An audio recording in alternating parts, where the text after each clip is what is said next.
sudah mampu dia melewati ujian itu. Begitupun kita.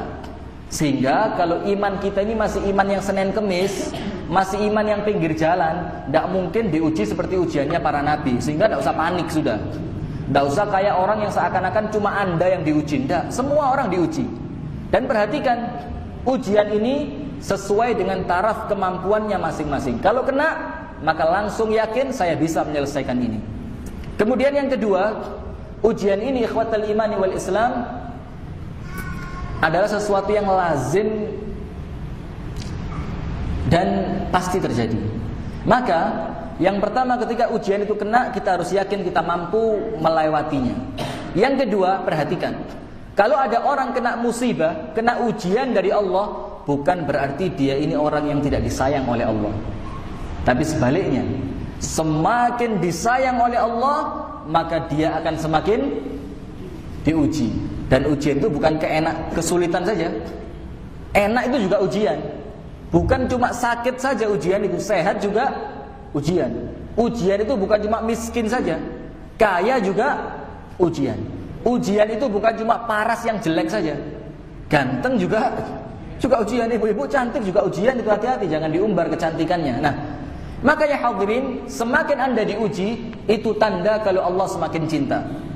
Maka belum ada sampai sekarang ceritanya orang salih yang tidak diuji oleh Allah, belum ada.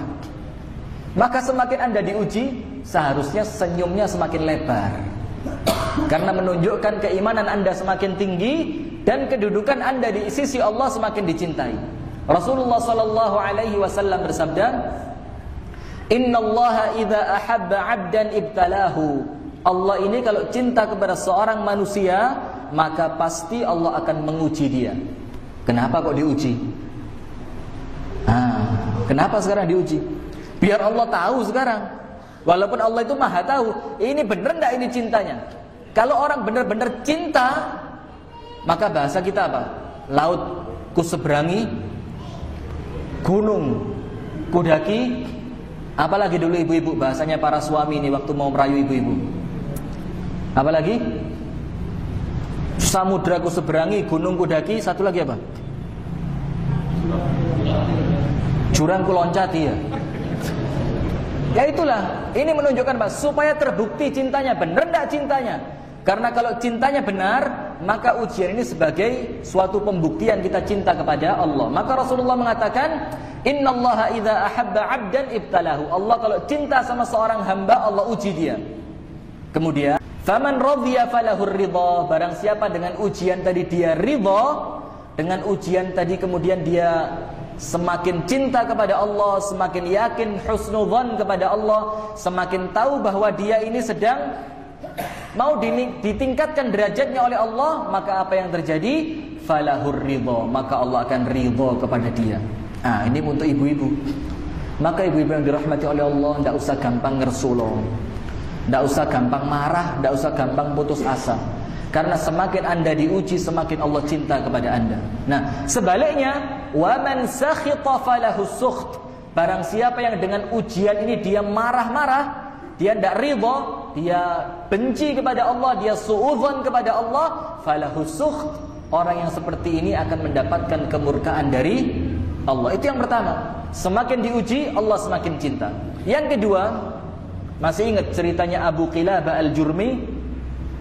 Masih ingat? Kita sebutkan ini di Masjid Ar-Rahmah. Jamaahnya kan ini aja ya. Di Masjid Ar-Rahmah kita ceritakan Abu Qilabah al-Jurmi diuji habis-habisan oleh Allah Subhanahu wa ta'ala. Ketika meninggal dunia, masuk surga, kemudian dia bilang, "Inna fil jannati la darajatun." Di dalam surga ini ada derajat-derajat yang cukup tinggi. La tunalu illa bis sabri 'indal bala' wasyukri 'indar rakha. Tidak mungkin didapatkan derajat yang tinggi tadi kecuali dengan bersabar kalau oleh Allah sedang diuji. Kemudian dan dia bersyukur ketika mendapatkan nikmat. Sehingga sekali lagi untuk ibu-ibu. Ada berapa ibu-ibu di belakang sana?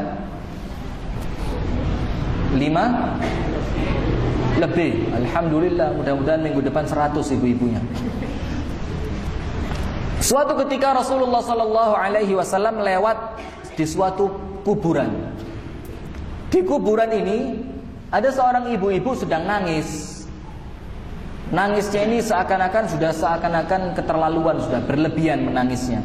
Sama Rasulullah ditanya, kenapa menangis? Dia bilang, ini anakku sudah meninggal dunia. Anakku meninggal dunia. Rasulullah bilang, isbiri wahtasibi, sabarlah dan minta ganjaran kepada Allah. Sabar dan minta ganjaran kepada Allah. Perempuan tadi bilang apa? Kamu enak ngomong sabar karena kamu yang tidak diuji.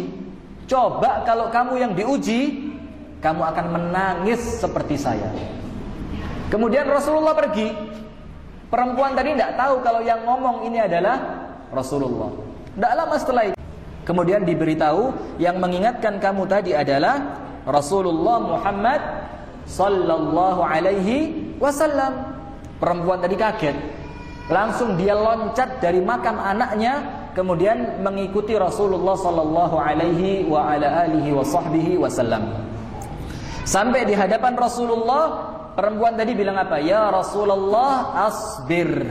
Ya Rasulullah, sekarang aku sabar. Apa jawabannya Rasulullah? Apa jawabannya Rasulullah? Rasulullah bilang, as-sabru 'inda sadmatil ula. Sabar itu ketika terjadi hentakan yang pertama. Itu sabar. Kena pas, sabar di situ. Kalau pas itu jerit-jerit, ya belum sabar namanya.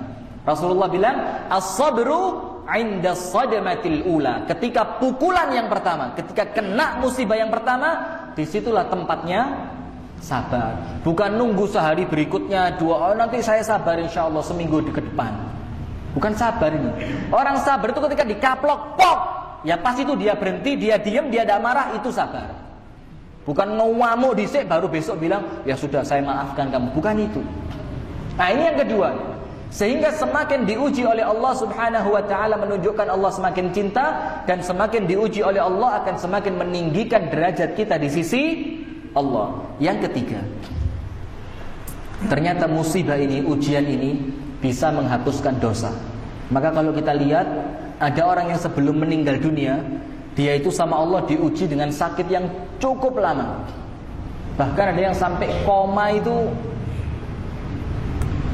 berhari-hari, berminggu-minggu, bahkan ada yang lebih sampai satu bulan koma baru kemudian meninggal dunia. Ada yang sampai ngorok itu. Semoga kita sama Allah diselamatkan dan diberi husnul khatimah. Amin ya rabbal alamin. Itu sampai panjang. Nah, tapi ingat, tidak usah kemudian merasa kecil hati. Jangan. Boleh jadi dengan sakit yang panjang itu, dengan ujian yang panjang ini, menuju kematiannya, ini menjadikan dia oleh Allah dosanya diampuni. Sehingga ketika dia pas waktunya meninggal dunia, insya Allah dosanya beres sudah. Ini. Walaupun jangan berharap seperti ini. Jangan berharap kemudian, saya tak sakit dulu berbulan-bulan. Jangan. Ini ngerepoti orang yang hidup ini. Tapi kalaupun sudah kejadian, kita mungkin orang tua kita, atau mungkin saudara kita, atau mungkin kita pribadi yang seperti itu nantinya, husnudzon sama Allah.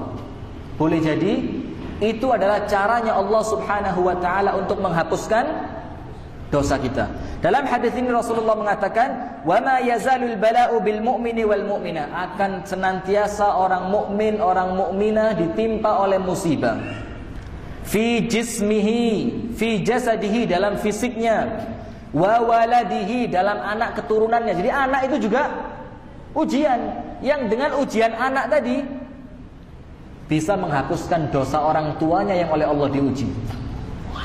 Kemudian hatta yalqallaha wa ma alaihi khati'ah, sampai nanti dia meninggal dunia berjumpa dengan Allah, tidak ada satupun dosa dia. Kemana dosanya? Kemana dosanya hadirin? Sudah ditebus dengan musibah tadi. Nah, kemudian ikhwatal iman wal Islam, yang pertama tanda cinta Allah, yang kedua meninggikan derajat, yang ketiga menghapuskan